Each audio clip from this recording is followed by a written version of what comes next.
दोस्तों, मैं आपको सुनाने जा रहा हूं अपनी मंडली की सदस्य अंकिता वर्मा की लिखी कहानी खिड़की में भीगता मौसम। काले बादलों ने आसमान को सुबह से ही एक गहरी उदासी में लपेट रखा था। सब और अंधेरा छाया हुआ था। मई के महीने में दिसंबर जैसी ठंड थी। मैं घर के सामने बने गार्डन में टहलते हुए हल्की बारिश में भीग रही थी और जब भीगते खुले बालों से रिसती छोटी छोटी बूंदें मेरी गर्दन से नीचे उतरी तो उसका ख्याल भी ठंड में बजते दांतों की तरह कटकटा उठा। कितने पागल थे हम एक दूसरे के प्रेम में, जैसे बदहवासी में गिरफ्त। एक और हम थे और दूसरी ओर समर हिल जंगल के रास्ते। जितना अनिश्चित इस शहर में आसमान से पानी का बरसना था, उससे कहीं ज्यादा उसका अचानक मुझे अपनी बाहों में खींचकर एक अनंत गहराई तक चूमते जाना। वो अक्सर मेरे बालों से गिरती बूंदों को इकट्ठा किया करता था। मैं उसे पागल कहती और वो उसे ओस की छोटी छोटी सीपियां। तुम मेरी जिंदगी का सबसे खूबसूरत मौसम होने दी, सबसे खूबसूरत और सबसे आखिरी भी। न जाने क्यों जितनी बार ये बात मेरे कानों में धीरे से वो गुनगुनाता, उतनी बार मेरा दिल जोरों से धड़कना शुरू हो जाता। आज भी जब ये बात रह रह कर याद आती है तो पूरे बदन में झुरझुरी दौड़ जाती है। लगता है जैसे उसके प्यार की गर्माहट मुझे अब भी सहला रही हो, मुझे गुदगुदा रही हो। हवा के ठंडे झोंके जो कुछ देर पहले तक मेरे गालों को सहलाए जा रहे थे, अचानक से आंधी बनकर डराने लगे। देखते ही देखते कुछ पलों में आसमान की हल्की सिसकियां बारिश का सैलाब बनकर गिरने लगी। मैं घर से अंदर वापस आ गई। पूरी भीग गई थी। कितना भीग गई हो? बीमार होने का इरादा है क्या? पीछे से एक प्यारी सी झिड़की ने मुझको टोका। मुड़कर देखा तो सुमित था, मेरा पति।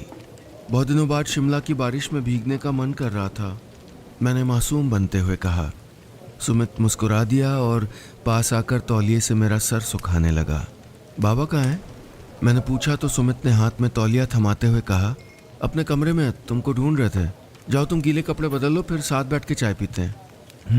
कहकर मैं तैयार होने अपने कमरे में चली गई। थोड़ी देर बाद मैं गीले कपड़े बदलकर लिविंग रूम की एक खिड़की के पास आकर बैठ गई और बाहर देखने लगी। बारिश थम चुकी थी। धुंध की एक मोटी परत घर के सामने फैले देवदार के जंगल को लपेटे हुए थी। लग रहा था जैसे आसमान से बादल जंगल में रहने आ गए हों। तभी धुंध का पर्दा धीरे धीरे उठने लगा और जंगल के बीचों बीच एक घर नजर आने लगा। यादों की शाखों पर झूलते पत्ते गुजरी बातों की हवाओं में तेजी से हिलने लगे और मेरा दिल रोने लगा। मुझसे कहने लगा कि मैं उसको आवाज दे दूं, एक बार उसको पुकार लूं।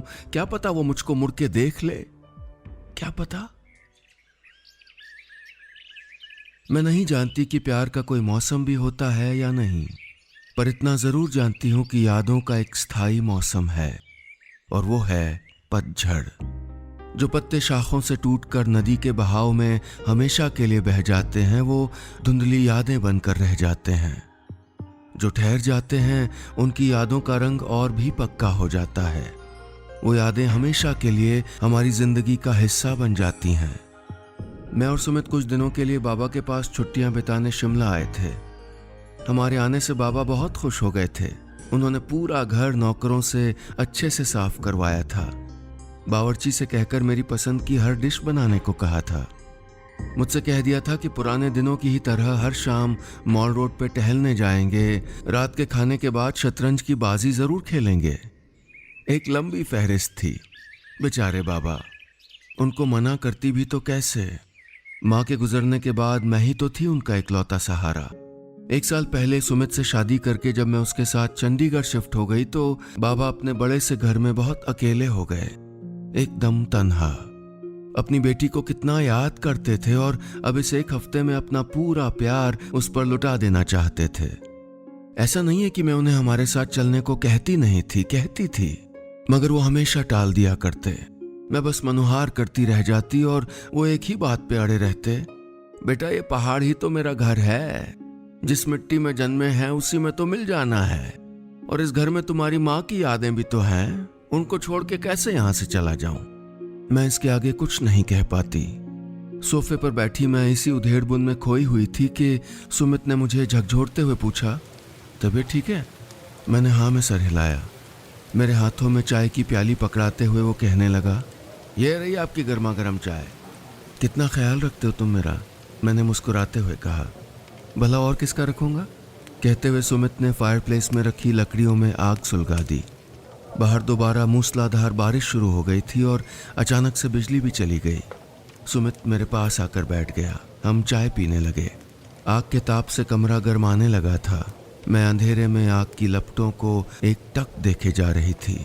वो याद आने लगा था, इस बिन मौसम बरसात की तरह। उसका वो खिड़की से दिखता घर याद आने लगा था जहां वो अब भी रहता था। वो दिन याद आने लगा था जब हम पहली बार यहीं मिले थे। तब भी यही जलता फायरप्लेस था, यही भीगता शहर और इसी सोफे पे बैठी मैं, मगर मेरे साथ बैठा वो शख्स सुमित नहीं, ओमी था। ओमी। उस पल न जाने क्यों सुमित का साथ मुझे बड़ा अजनबी सा लगने लगा और ओमी की याद सताने लगी। ओमी दूर होकर भी मेरे बहुत करीब था, बहुत करीब। 5 साल पहले बाबा की रिटायरमेंट पार्टी इसी लिविंग रूम के बाहर वाले हॉल में थी। उस दिन का नज़ारा देखते ही बनता था। यूनिवर्सिटी के प्रोफेसर्स, रिश्तेदार, करीबी लोग सब प्रोफेसर राकेश नेगी की खुशी में शामिल होने आए थे। कोने में रखे ग्रामोफोन पर पुराने गाने बज रहे थे। केटरिंग का खास इंतजाम किया गया था। बैरे हाथों में खाने पीने की प्लेटें लिए मेहमानों के आगे पीछे घूम रहे थे। कुछ लोग कुर्सियों पर बैठे बातें कर रहे थे, कुछ झुंड में खड़े जोरों से ठहाके लगा रहे थे, मगर उस पार्टी के स्टार सिर्फ बाबा थे। कोई उनको बधाई दे रहा था तो कोई उनकी तारीफ में कसीदे पढ़ता, तो कुछ रुआंसे हुए जा रहे थे कि कल से प्रोफेसर साहब यूनिवर्सिटी नहीं आएंगे। मैं पार्टी के शोर से उकताने लगी थी, इसलिए अंदर लिविंग रूम में चली आई।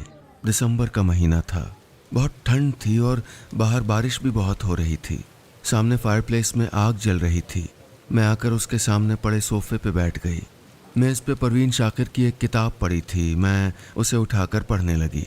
तभी किसी ने उस किताब में लिखा एक शेर फरमाया, अब कौन से मौसम से कोई आस लगाए, बरसात में भी याद जब न उनको हम आए। मैंने चौंक कर देखा तो बस देखती ही रह गई। काला कोट, काली पैंट और काला मफलर पहने प्रोफेसर ओम प्रकाश मेहता खड़े मुस्कुरा रहे थे। उन्हें कौन नहीं जानता था। इकोनॉमिक्स डिपार्टमेंट में प्रोफेसर थे। यूनिवर्सिटी की लड़कियों में अपने गुड लुक्स को लेकर खासे पॉपुलर थे। तकरीबन 40-42 साल के थे और हमारे घर से थोड़ी ही दूर प्रोफेसर्स कॉलोनी में हाल में ही शिफ्ट हुए थे।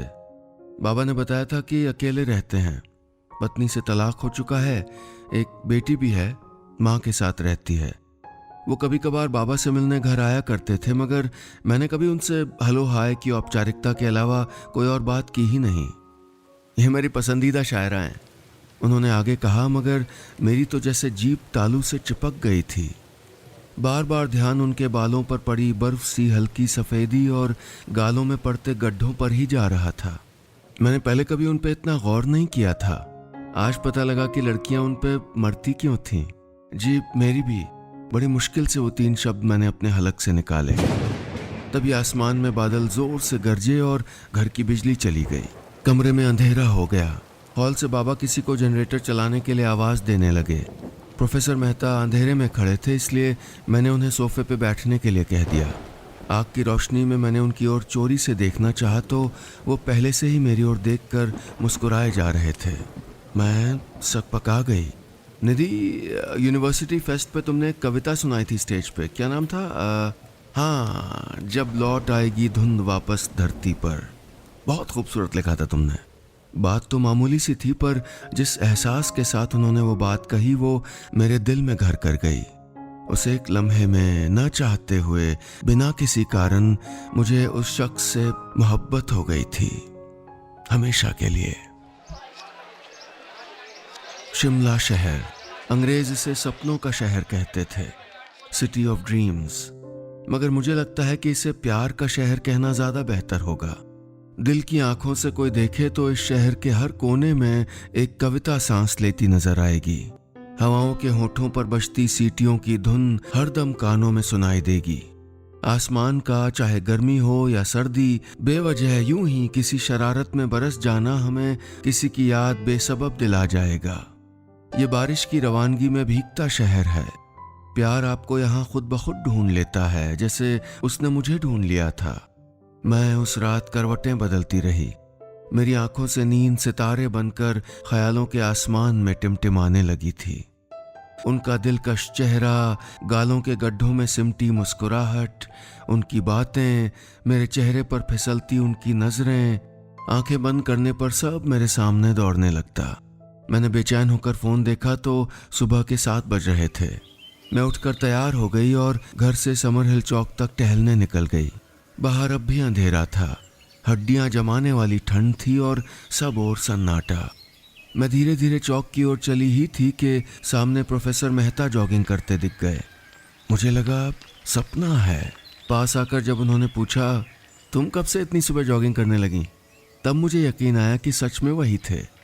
आज से ही यूनिवर्सिटी की छुट्टियां शुरू हो रही हैं तो सोचा सुबह उठ के रनिंग करूं। मैंने झूठ कहा, मैं भी इसी समय जॉगिंग करने आता हूं, अब रोज 7 दौड़ा करेंगे। उनके ऐसा कहने पर मैंने धीमे से कहा, जी सर, कॉल मी ओमी, तुम मेरी स्टूडेंट थोड़े हो। उन्होंने मुस्कुराते हुए कहा। मैं थोड़ा झिझकी और फिर उनका नाम ले लिया, ओमी। मेरी जिंदगी का सबसे हसीन सफर शुरू हो चुका था। वो समर हिल चौक से चौड़ा मैदान तक का ओस से भीगा रास्ता, ठंड में ठिठुरते लैंप पोस्ट, पेड़ों से झड़ते पत्ते और हमारी कभी न खत्म होने वाली बातें, हर तरह की बातें, कभी किसी और से साझा नहीं की वो बातें। मैं समझ गई थी कि मैंने जो उनको इतना जान लिया था तो अब मैं किसी और को नहीं जानना चाहती थी। एक रोज वापस आते हुए अचानक से बारिश होने लगी थी। ओमी छाते लेने एक दुकान में गए थे और मैं एक पेड़ के नीचे खड़ी उनका इंतजार कर रही थी। वो वापस आए तो उनके हाथ में एक ही छाता था। कहने लगे, छाते खत्म हो गए थे दुकानदार के पास, एक ही बचा था। उनकी बात सुनकर मैं हंस दी। दुकान की खिड़की में वहीं से छाते लटके हुए दिखाई दे रहे थे। हम बिना कुछ कहे उस छाते के नीचे एक दूसरे से सट कर चलने लगे। उनकी इस शरारत पर मैं मन ही मन मुस्कुराए जा रही थी। कुछ आगे बढ़ने पर ओमी ने मेरा हाथ पकड़ते हुए कहा, मैंने जब तुमको पहली बार देखा था ना निधि, तो बस देखता ही रह गया था। तुम मुझे सुबह की ओस की बूंदों में भीगते हुए गुलाब के फूल जैसी लगी थी, इतनी खूबसूरत। हम रुक गए और एक दूसरे की आंखों में देखने लगे। मेरे चेहरे से जुल्फ हटाकर कान के पीछे ले जाते हुए ओमी ने कहा, और अब मैं तुमसे प्यार करने लगा हूं निधि। क्यों और कैसे नहीं जानता। तुम जैसी हो, तुम जो कहती हो, तुम जो करती हो, सब दिल को भा जाता है। तुमसे बातें करना, तुम्हारा आसपास होना अच्छा लगता है।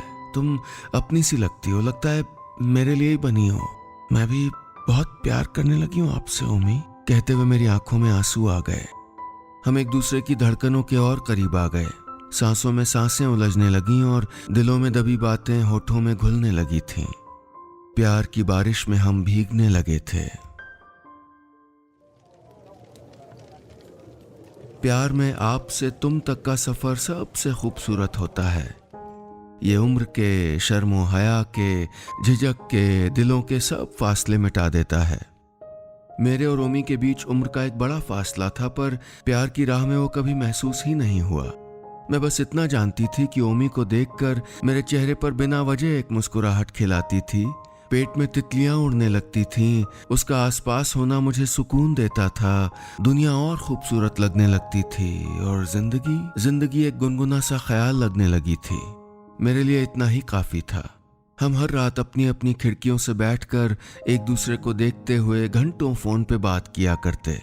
तुम्हारे लिए आसमान से क्या तोड़ के लाऊं, चांद या तारे? वो हंसते हुए पूछता तो मैं जवाब देती, दोनों में से कुछ भी नहीं। एक लंबी गहरी सांस लेकर मैं आगे कहती, मुझे चांद तारे नहीं चाहिए ओमी, मैं तो उन्हें आसमान में पूरी रात निहारना चाहती हूँ, मगर तुम्हारे साथ, तुम्हारी बाहों में, हमेशा।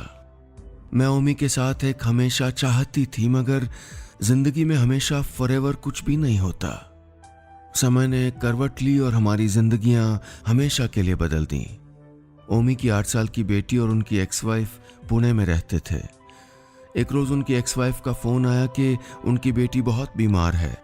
ओमी को अगले दिन ही निकलना था। जाने से पहले उन्होंने मुझसे जल्दी लौटाने का वादा किया था, मगर वक्त इतनी तेजी से हाथों से फिसला कि पता ही नहीं चला। ओमी की बेटी की हालत बहुत नाजुक थी, इसलिए उनका जल्दी वापस आ पाना मुश्किल हो गया। उनकी जिंदगी उनकी बीमार बेटी के इर्द गिर्द सिमट कर रह गई और मेरी ओमी की यादों में। इसी तरह 1 साल बीत गया था। एक शाम बाबा को यूनिवर्सिटी से घर आने में देर हो गई। मैंने पूछा तो, अरे बेटा क्या बताऊं, रास्ते में ओम प्रकाश मिल गया था। आज ही शिमला लौटा है अपनी बेटी और बीवी के साथ। बेचारा बड़ा परेशान लग रहा था। बाबा ने ओमी का नाम लिया तो मैं ठिठक गई। वो आगे कहने लगे, उसकी बेटी अब भी बीमार है।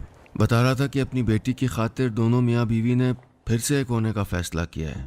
जब औलाद तकलीफ में होती है ना, तो माँ बाप को आपसी गिले शिकवे, नाराजगी सब किनारे करने पड़ते हैं। बाबा जैसे जैसे सब बता रहे थे, वैसे वैसे मेरे पैरों के नीचे से ज़मीन धंसती जा रही थी। उस रात ओमी ने जब मुझे फ़ोन किया तो हम आखिरी बार अपनी अपनी खिड़कियों में बैठे एक दूसरे से फ़ोन पर बात कर रहे थे। कुछ देर चुप रहने के बाद ओमी ने भर्राए गले से कहा, दीदी मुझे माफ़ कर दो, मैं अपने हालात के आगे बेबस हूँ, मैं बहुत लाचार हूँ। उसके इतना कहने की देर थी कि मैं फूट फूट के रोने लगी। मुझे लगा मेरे साथ जिंदगी ने कितना भद्दा मजाक किया है, कितना गलत। शायद तब मैं ये नहीं जानती थी कि किन्हीं 2 लोगों का मिलना संयोग, इत्तेफाक हो सकता है, मगर उनका बिछड़ जाना उनकी किस्मत, और किस्मत पे किसी का जोर नहीं है। कहते हैं कि समय हर घाव भर देता है, मगर ये घाव भी तो उसके ही दिए होते हैं। अपने दिए घाव शायद वो फिर भी भर दे, मगर जिंदगी का खालीपन, उसका सूनापन, तन्हाई समय नहीं भर सकता। बिजली आ गई थी। मुझे सोफे पे पड़े पड़े नींद लग गई थी। अब उठ जाओ, रात का खाना लग गया है, उसके बाद सो जाना। सुमित ने प्यार से मेरे चेहरे पर हाथ फेरते हुए कहा। मैं उन्हीं आंखों से उसकी ओर देखने लगी। हमेशा मुस्कुराते रहने वाला, मेरा इतना ख्याल रखने वाला और मुझसे इतना प्यार करने वाला वो शख्स कितना बेखबर था मेरे अंदर चलते तूफान से, मेरी उलझनों से। मैं सुमित का मान करती थी। पति पत्नी से ज्यादा हम एक दूसरे के अच्छे दोस्त बन चुके थे, मगर प्यार नहीं कर पाई थी मैं उससे। उसकी तमाम अच्छाइयों के बावजूद मेरा दिल उसकी ओर मायल नहीं हुआ। मोहब्बत जोर जबरदस्ती करके नहीं की जा सकती, और न ही किसी की यादों को यूं ही मिटाया जा सकता है। अगर ऐसा होता तो जिंदगी बहुत आसान होती, मगर ऐसा है नहीं। इसलिए मैंने भी जिंदगी से समझौता कर लिया था। रात के 2 बज गए थे, मगर मेरी आंखों में नींद नहीं थी। एक बदहवासी मेरे शरीर को जकड़े हुए थी। मैं सुमित को बिना परेशान किए अंधेरे में उठकर बेडरूम से लिविंग रूम की खिड़की के पास आकर बैठ गई। कुछ देर ओमी के घर की ओर मैं टकटकी लगाए बैठी रही। फिर अचानक से मेरे मोबाइल की घंटी बजी। फोन देखा तो उस पे ओमी लिखा आ रहा था। मेरा दिल इन 2-3 सालों में पहली बार इतनी जोर से धड़का था। मैंने उसकी खिड़की की ओर नजर घुमाई तो वो वहीं खड़ा था, जैसे न जाने वो कब से खिड़की में खड़ा मेरा इंतजार कर रहा हो। दूसरी घंटी बजने पर मैंने फोन उठा लिया। फोन के दोनों ओर कुछ देर खामोशी पसरी रही। हम बिना कुछ कहे एक दूसरे की खिड़कियों से बस देखते रहे। एक टक। मैं उसकी तेज सांसों की सरसराहट को फोन पर महसूस कर सकती थी। तभी वो पूछ बैठा, कैसी हो? जैसी छोड़कर गए थे ठीक वैसी, मैंने भारी मन से कहा। तुम अब भी मेरी जिंदगी का सबसे खूबसूरत मौसम होने दी, हमेशा रहोगी, फॉरएवर। उसने भर्राए गले से कहा, हमेशा। मैं अपने आप में बुदबुदाया। एक हमेशा ही तो चाहा था मैंने ओमी से, हमेशा के लिए उसका साथ, हमेशा उसके पास। आंसू का एक कतरा मेरी आंखों से टपक गया। एक वादा करोगे ओमी? हाँ, कुछ भी। तुम मुझे कभी भूल मत जाना, क्योंकि जो तुम अब इतने दूर हो तो मैंने खुद को तुम्हारे और भी करीब कर लिया है। इस जन्म में तो हम एक दूसरे के नहीं हो पाए, अगले जन्म में सही। इसलिए मैं इंतजार करूंगी उस अगली जिंदगी में तुम्हारा। तुम वादा करो जब मिलोगे तो मुझको पहचान लोगे। वादा करता हूं निधि, पक्का वादा। ओमी ने वादा लिया और मैंने उससे विदा ले ली। उस रात जब बारिश में भीगता शहर सो रहा था, खिड़की के एक कोने में बैठा मौसम रो रहा था।